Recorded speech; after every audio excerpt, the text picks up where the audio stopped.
and then I have started my own institution, that is Dhanvantari Institute of Science and Technology. It is basically meant for skill development activity for the youngsters. So youth who are there in India, mostly they are graduating from the colleges. So, numbers is a big problem in India, as you know. Large number of graduates are coming out and they are seriously looking for the jobs. And the employers are looking for the employees and they are not able to get exactly the able employees. There is a gap between the requirements of the employer and the youngsters' abilities. Though they are qualified and eligible, they are not capable. Capacity building is a big issue we have identified. So capacity, I worked as a director placements for the Osmania University for 4 years. That experience showed more than 75 organizations have been making alternative days. Every day they were asking for jobs, and I am not able to provide in spite of thousands of students are with me. So that gap building we are taking up, a skill development, it is a big activity. Even our Prime Minister is also focusing on that National Skills Development Corporation. So that is a major job I am doing. I have come for a vacation to US and I got a call from my organization employer that Dhanvantari Foundation International is affiliated to Sri Ramanuja Mission Trust. And Ramanuja Mission Trust is the organization which is run by Swamiji, Swami Chaturveda. And he is a extraordinary Swamiji with all his spiritual powers, and he's excellent, eloquent speaker. More than 1080 audio-video tubes are available in the YouTube, and he's amazing. He can speak from medical to the biology to the education, everywhere. He's gifted with power, spiritual power. So what I propose to speak for another 5-10 minutes with you is, I would like to, because as I have expressed my limitation, that I am representing the Institute of Ramanuja Mission Trust. I have gone through some of the videos based upon his views and what is the contribution they have made. I have made a note, about 10 copies I brought, and I can also send the copies of my speech to you. But I am not going to read this speech now, but I will pick up 1 or 2 issues where we are relevant here and then take up. If we look to this, why this youth? Why do we look into the youth empowerment? We are talking about youth empowerment. Why only youth? Because youth is having the energy and the strength, long life, exposure to the technology. Many of the things, we can't even, I will be taking support from my granddaughter or a daughter to get the things done also. So that is the thing we have advantage youth. And of course they have there's a youth, but all youth who are not really coming forward. But it is not the just count, it is not the age, it is also the ability, it is achievability and action. So in terms of that, we don't look to the age. Even senior people also who are able and mentally sound, they are able to encourage the youth. They are able to, youth engineering, love engineering which they can take up. Such people also can do that.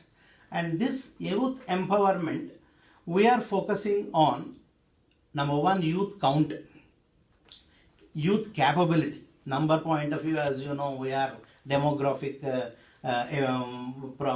dividend we have in our country. The largest number of youth we have next to China. So that is the count, capability, contribution, team building and action. So taking the team building and action into account, our Swamiji focused on giving a thought leadership. So he has picked up the organizations which can build up the grassroots mobilizing. Starting from Chennai to the entire southern part from 2005 to 2010 they have done, and 2006 up to 2000 to 2006 they have done, and 2006 to 2010 they focused on a northern part, and now more than 8 or 9 countries around this his activity is spread. I would like to read out just what exactly he means by spirituality and how it is linked to this.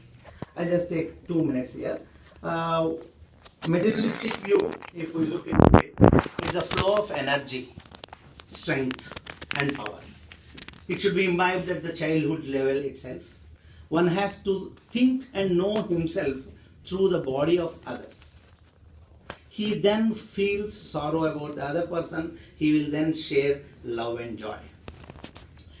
Whereas, if we look from the philosophical point of view, Kamalakar Sharma, he has made a good research on this. Modern science has not yet been able to discover what exactly is present in now considered to be void, intra-atomic, interatomic, intermolecular, interplanetary, intergalactical, and interversal. Now scientists are calling it as multiverses, though they say gravity is not yet precisely isolated. Conclusively, it is beyond perception of either individual scientist or any instrument developed by them, because it is not the object of the perception of these organs or instruments. It is the universal consciousness which is all pervading and ever existing, and can only be perceived by purified, sharpened, meditated, concentrated thought. I quote Bhagavad Gita here, chapter 13 and shloka 30th. Yadha bhuta prasak bhavam ekastham pashyati tata evacha vistaram brahma sampadyate tata deva. Here it is the need of the hour for the youth to train, habituate such purity of thought to attain universal consciousness, which will boon everything every time. Whereas by presenting prevailing of beg, borrow and steal, nothing can happen, and it is proved that both the earner and earned will vanish over a period. So that is the philosophy behind this. Keeping this into account, the indicators we have taken as love and joy sharing. As rightly mentioned by 2 speakers, both of you have said you have actually experimented, and he has given the philosophical touch, therefore I don't want to repeat, but I would only say that love is the binder, love is the healer, and love is the thing which can bind the people and make the people to work. Even the employee, one passion to work can be developed only through love. And that love and joy of sharing joy and joy of sharing, both are different, as you know. So how do we make them to share? How do you enjoy the sharing? As rightly mentioned, how do we make the youth to learn to share to the others, to the marginalized, to the poor? That is the real empowerment we feel, and that can really bind, because people are they are some of them are pleasure oriented, they are merrymaking, they don't want to, they are totally misdirected. So from that, how do we mold them towards the sacrifice mode or towards the sharing mode, love of sharing and also the joy of sharing? This particular part is to be encouraged, and for this purpose the organization, Ramanuja organization, has started more than 300 grassroots organizations are working different places to in the capacity building, motivating the people, and then giving a thought leadership over there, making them to work. That is the main activity. In addition to that, of course, they are also taking care of the housing, then caring, abandoned children are taken care and then they were provided, because it was more the problems that you have, the super needy are to be identified on the basis of anger. In fact, he beautifully classifies that normal youth needs some guidance. Motivated youth need guidance. Average person needs to be, movement has to be built up. And then you need to take the super need who are misguided, heart to be concentrated, and we have to transform. And for that purpose, we need to take the children from the schools who are doing well with ancestral, richness. Such people should go to the marginalized and then do it. We are successful. In fact, I can personally acknowledge that what we have done, I was posted in a backward area to develop a small PG center as such. Today it is a university, because I should say that we were instrumental in getting the land from the government and getting the funds and starting the PG center and make the people to work on Shramdan. Shramdan, we mean they work without, all the students will be constructing they have constructed a 1100 meter compound wall in my leadership when we were working as a principal. I was at Mahbub Nagar PG Center. So this is the work we feel. But what I would like to, I'm impressed with when I wanted to come here and see, I have seen some TED talk where I am impressed by the Michael Green's model, where he is talking about you need to rank the countries not on the basis of GDP alone, but we need to rank them on the happiness or social progress. So how do you measure the social progress? He gave a very good model. I am impressed with that. Basic human needs, foundations of well-being, opportunity. 3 levels he has taken. At each level again, basic human needs, he is talking about nutrition, basic medical care, water and sanitation, shelter and personal safety. Foundations of well-being, access to the basic knowledge, access to information, communications, health and wealth, and then ecosystem sustainability. Opportunity, we are talking about personal rights, freedom to and choice, tolerance and inclusion, and access to the advanced education.